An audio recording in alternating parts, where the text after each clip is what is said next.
everyone, welcome back to Joanne Tech Lover. I'm Joanne, and today I'll be going over this Corsair Gaming K95 RGB mechanical keyboard featuring the Cherry MX RGB Red switches. And if you're curious, I've also done videos on the K65 RGB and the K70 RGB, so go ahead and check those videos out. Here's what you get in the box, the keyboard itself, which I'll go over in more detail in just a bit, but first let's take a look at some of the cabling. So you get this thick braided cable, as well as two USB connectors. So one has the arrow symbol on it, and the other one has the keyboard logo on it. So if you are plugging these into your USB 2 ports, be sure to plug in the arrow first, and then the keyboard logo. And if you're plugging them into USB 3 ports, you only need to plug in the USB port or connector with the keyboard logo. Now, let's go ahead and take a look at the documentation. So you get a user guide, just detailing what the keys do and whatnot, and telling you what BIOS mode does. And then here are a couple warranty guides. So just in case, always nice to have around. And last but not least is this wrist rest. So this is a soft touch, very smooth, but also rigid wrist rest. And it's always nice to have, especially if you don't have one of your own. And it just snaps on really easily via these two hooks, and they've even included these screws so you can further secure this rest to your keyboard. I'm going to snap on the wrist rest. It is very easy. Just line it up and there it goes. And then of course, to secure it, all I have to do is righty-tighty this screw right here. But we're not gonna finish that, as I have more things to show you on this keyboard. On the bottom of the keyboard, you get some rubberized feet to keep this unit in place once on a smooth surface, as well as angled feet for those of you who prefer this comfort level. So I'm gonna set it down this way so you can have an idea of what the elevation looks like with the keyboard on the table. And to get a better idea of what it looks like flat, we're gonna go ahead and close up these feet, and there you have it. On the top edge of the keyboard is the firmware reset. It is not recommended to press it unless okayed by Corsair, so please do not. And next to that, this is the BIOS mode and polling rate switch. So you get up to 1000 Hz USB report rate, and you get selectable 8 milliseconds, 4 milliseconds, 2 milliseconds, and last is the BIOS mode for compatibility with legacy setups. Here's a look at the dimensions of the keyboard. It measures 502 millimeters or 19.7 inches along this edge, 163 millimeters or 6.4 inches along this edge, and it's 24 millimeters or 0.9 inches thin. And it weighs in at 1.39 kilograms or 3.08 pounds, which is about right, especially for a full size and then some keyboard. As for the material and design, it's got this nice aluminum faceplate to it. I love this look for the K-series keyboards from Corsair. However, oddly, there is a plastic piece here for the G keys section, and I'm not sure why they did that. Maybe it's just for attachment purposes. Also, for the keycaps, you get this matte finish, and I really like that because normal ABS keycaps tend to be shinier, and matte just feels and looks better. You get a standard QWERTY layout with full numpad, as well as 100% anti-ghosting with full key rollover on USB, which is becoming more common these days that I find. Here's a closer look at the 18 G keys, and these are just extra keys for you to set macros to or key functions, and it's always great to have more. And up above, this is the MR button. This is the macro record on the fly. Only works with the G keys, unfortunately, but it's very useful. You just press it, it blinks, press the G key you want to set it to, the macro, and then press MR again, and boom, you're done. It's quick and easy. Love that. These are your 3 mode buttons. So it's basically a profile within a profile. Let's say you have different profiles for each character in a game. These can be very, very useful. So instead of, let's say, linking these to a program in the software or setting one of the keys to switch modes, you can go ahead and access your top 3 modes right here, and I think that's a very nice touch. On the right side of the keyboard, you get an LED button. You get 4 levels of brightness, and more on that once we get to the LED section of this video. And then you also get a Windows lock key, quite useful for people who game a lot. And following that, you get some LED indicators, of course, for caps lock, num lock, and the like. On the far right, you do get a dedicated volume mute button, which is really awesome, and this metal volume wheel, which is super cool because then you don't have to keep pressing one button to go up or one button to go down. It's just smooth, best thing ever to have in keyboards. And then below that, you have some more dedicated multimedia controls. Here's a closer look at the Cherry MX RGB Red switch, and it's got the smooth linear key feel, and it's more on the quiet side, at least compared to the blues. So this is powered by a 32-bit ARM processor and Panasonic display controller, which allows for the awesome lighting, color, and effect manipulation. And here's a closer look with it on, and as you can tell, the lighting is beneath the clear housing. And it kind of looks like police sirens, huh? Here's a sound test. So one key, and then a sentence. Here's an LED demo of the keyboard. Right now we're in the rainbow wave mode. You can achieve that by just plugging in the arrow USB, but I don't think you can actually type with it. It's just for looks. Now then, I'm gonna go ahead and switch it over to some of the LEDs that I have created. I'm gonna go through the lighting level. So off, obviously, 1, 2, and 3. So that's the brightest. Say that one more time. There we are. It looks lovely. I chose white because it just shows up more. Now let's go to some of the modes that I've created. So mode 1, as you can see, it's kind of got this ripple effect, pink and green, very spring-like. I love this color combination. And then M2, I decided to do 2 types of waves. So one wave going in and the other one going this direction, and one wave is straight, as you can tell, and the other one is diagonal. I mean, there's just so much you can do with this keyboard. It's really awesome. Now, M3, so I believe it's static, so it's a background color. And then in this section, I made a ripple effect, and on the other end, a gradient effect, so you'll see the colors changing. And one last lighting mode I want to show you is the reactive. So it reacts to your typing, and then it disappears. Here's a look at the Corsair Utility Engine software. So we are currently in settings and device. You can disable device lighting, but why would you, right? And also current layout, you could change it to Chinese or Taiwan, although I wonder why it's not China. Anyway, and here is the polling rate. You can go ahead and change that up on the top of your keyboard.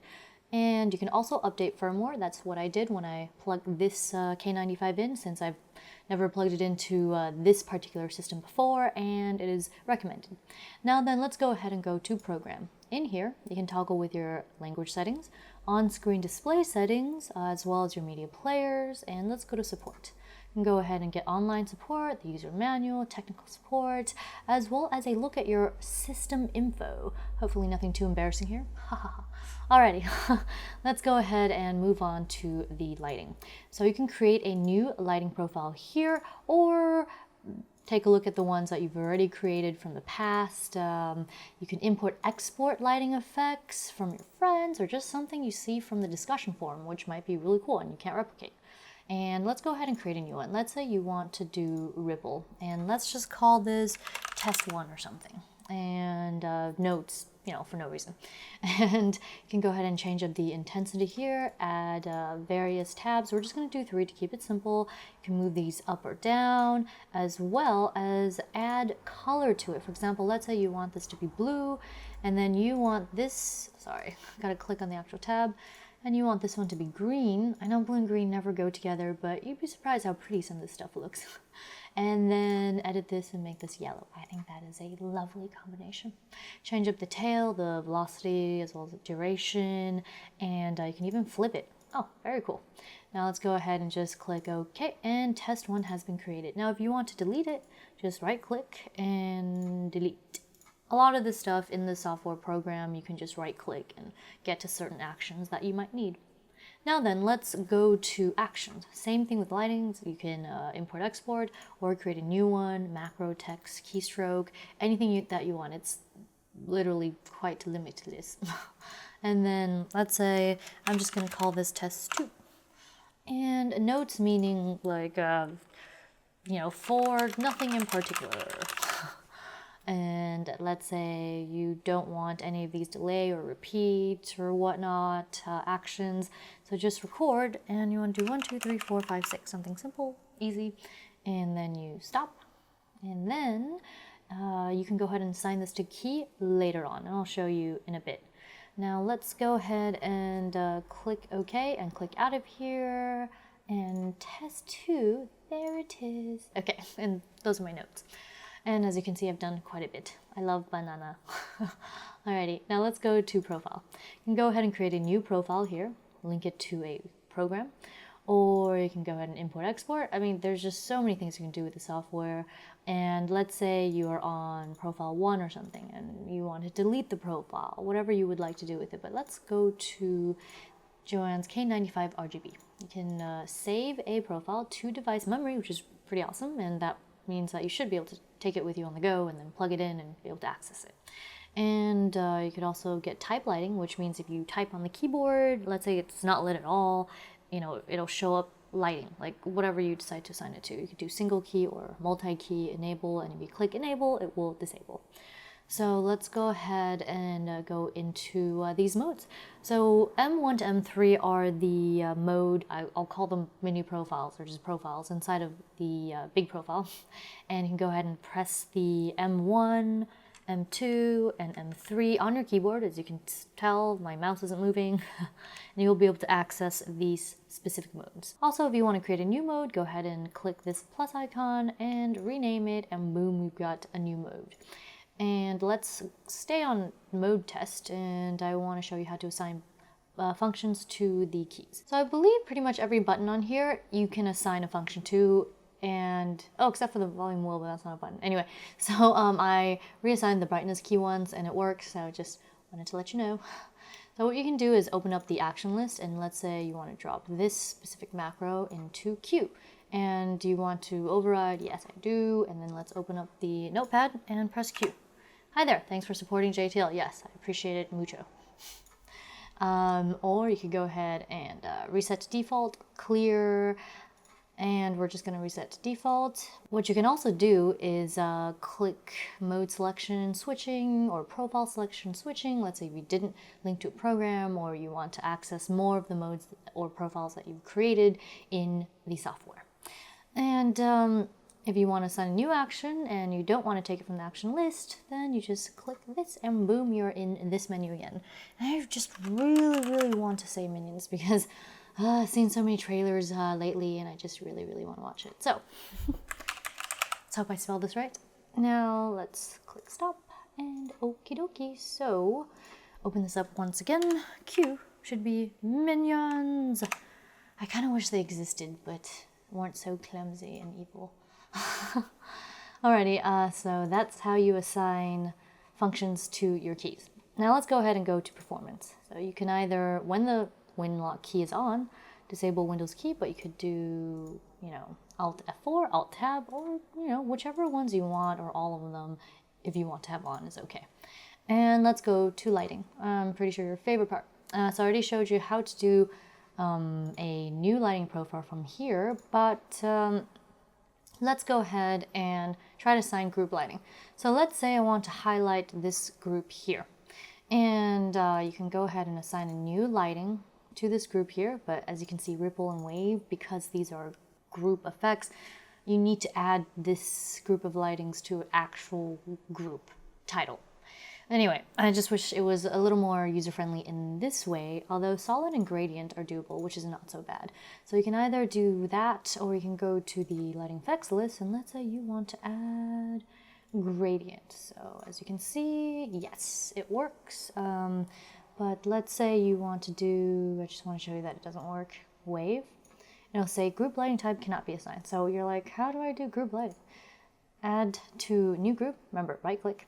And call this, I don't know, like rand, as in random. Say OK. And then once you click rand, then you can assign wave 2 to it. So let's go ahead and edit light. And that's what it looks like. Once again, you can, you know, add tabs or whatnot. But we're not going to do that here. We're just going to delete it. And this little circle thing here is pretty cool. If you move it, you will be changing the position of it, as in which direction this wave is going. We're just going to keep it at 0 to keep it simple. And what I like to do with these effects is don't end and start with mode. That way you can always see it. All right, and then we're going to hit OK. And there you have it. And also, if you want to assign, let's say, a background lighting that's like the layer beneath your special lighting effects, you can go ahead and click one of these colors here, for example, purple. And then we're going to right click, and this will show you whole new levels of color that you can choose from. You can change up the bar here, and then as well as get a different color in this box here. And it's just wonderful what you can do with the software. And this concludes this tutorial on the Corsair Utility Engine software. Hope it was helpful to you. Here's a look at the pros. So what I like about this keyboard, if you're into keyboard LEDs, then the RGB LED is a definite pro. And following that, the complexity of the RGB software is a plus, especially being able to program any kind of rainbow effect you want. And some of you will find the G keys a pro, but others might think it may get in the way. The macro record is definitely a win for the G keys. Now, I love the dedicated volume control and wheel. More keyboards should incorporate this. The only other keyboard I know of that has this is the ASIO board. And a dedicated Windows lock button is useful for gamers, and it's great to have all of these dedicated buttons without the use of the function key like the LED button and the row of multimedia controls. And yay for the included wrist rest if you don't already own one, and it's made more secure via the screws. And now for a look at the cons. While having extra macro keys is nice, I wish there was an extra horizontal row of keys and closer key spacing. If I'm using this as a keypad just for gaming, then I can find a lot of use for the G keys, but I have to more easily reach certain keys, or I can just use them for editing too. And it would have been cool to see a more uniform aluminum plate all across the keyboard instead of just on the main part of the keyboard. And as to the software, I still wish I could assign group lighting effects to the highlighted region of the choice instead of having to create a group for the highlighted section, which I don't mind, but I would like either or. And also wish I could use the macro record button on the entire keyboard, not just the G keys. Well, that wraps it up for this video on the Corsair Gaming K95 RGB mechanical keyboard featuring the Cherry MX RGB Red switches. If you like what you saw and you want to see more like it, be sure to hit the like, comment, and subscribe buttons, as well as follow me on social media. Joanne Tech Lover Facebook fan page, Joanne Tech Lover again on Twitter, and Joanne Tech Lover once more on Instagram. Also, please don't forget to hit the donate button so you can help expand this channel and feed this techie. I recently started a new YouTube channel. It's called JTL Lifestyle. It's for short videos on random gadgets like bike accessories, yoga accessories, lights, kitchen stuff, and whatever you can think of that is life. So go ahead and check it out if you get the chance. And be sure to subscribe. One last thing is storeenvy.com, where you can go ahead and purchase my 8.5 by 11-inch autograph prints. I guess all that's left to say is, mwah! See you next time.